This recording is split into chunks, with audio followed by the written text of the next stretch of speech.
તો હવે અમે પહોંચી ગયા છીએ મોટા સુરકા, જ્યાં સતી માતાના મંદિરે હવન છે. અને આ છે જેમને સમગ્ર હવનનું આયોજન કરેલ છે, યોગેશભાઈ જગડ. અને જુઓ, ત્યાં અમે થોડી રીલ બનાવી.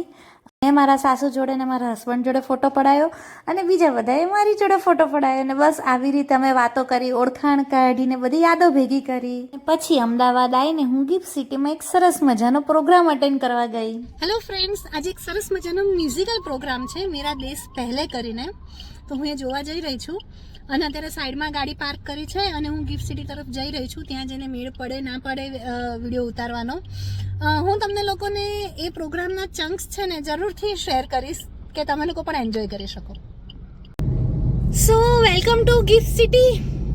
મને સંઘવી સર મળી ગયા છે. અમે લોકો યુથ ફેસ્ટિવલમાં બહુ સાથે હતા, બરાબર ને? પછી મેં કોલેજ મૂકી દીધી ને હું આઈટી કંપનીમાં લાગી ગઈ. પછી છેક આજે ઓલમોસ્ટ 6-7 વર્ષ પછી મળ્યા. યસ. ત્યાં પાર્કિંગ એટલું દૂર હતું કે પાર્કિંગથી વેન્યુ સુધી જવા માટે નાનકડી આવી ઇલેક્ટ્રિક કાર હતી, બસીસ હતી. તો હવે જુઓ, અમે જઈએ છીએ પ્રોગ્રામમાં અંદર. યસ, ફાઇનલી હું પહોંચી ગઈ છું. ત્યાં મને મળી ગયા મારા ફ્રેન્ડ્સ, એટલે કે ગુજરાતી ફિલ્મ ઇન્ડસ્ટ્રીના એકદમ સુંદર સુંદર ચહેરા, બ્યુટીફુલ એક્ટ્રેસીસ. તો અમે લોકોએ સાથે વિડીયો લીધો, ફોટા પડાયા અને પછી પ્રોગ્રામ એન્જોય કર્યો. ना संघर्ष ना तकलीफ तो क्या मजा है जीने में. बड़े बड़े तूफान थम जाते हैं जब आग लगी हो सीने में, जब आग लगी हो सीने में.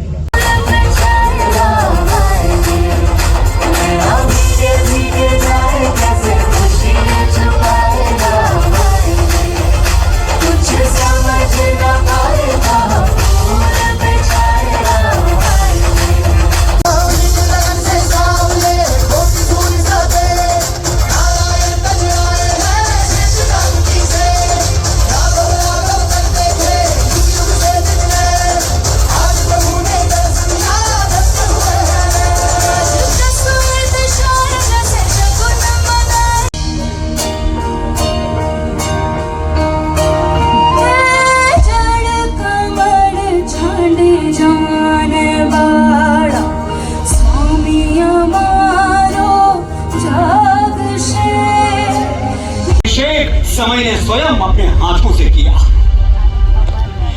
जिसके भाग्य प्रो की है सिकंदर, सामने से हट जा, मुझे मेरी धूप वापस दे दे. 17 साल के नरेंद्र, उनके मन में भी एक तड़प उठी, मेरे हिस्से की धूप कहीं तो होगी. જુઓ, પછી ઘરે જતા જતા પાછા મારા ફેન્સ મળી ગયા હતા. એમની જોડે ફોટા પડાયા. નાના નાના બચ્ચાઓ હતા, એમની જોડે બી ફોટા પડાયા. અને આ હવે ગિફ્ટ સિટીમાંથી એક્ઝિટ લઈએ છે ને સુંદર નજારો.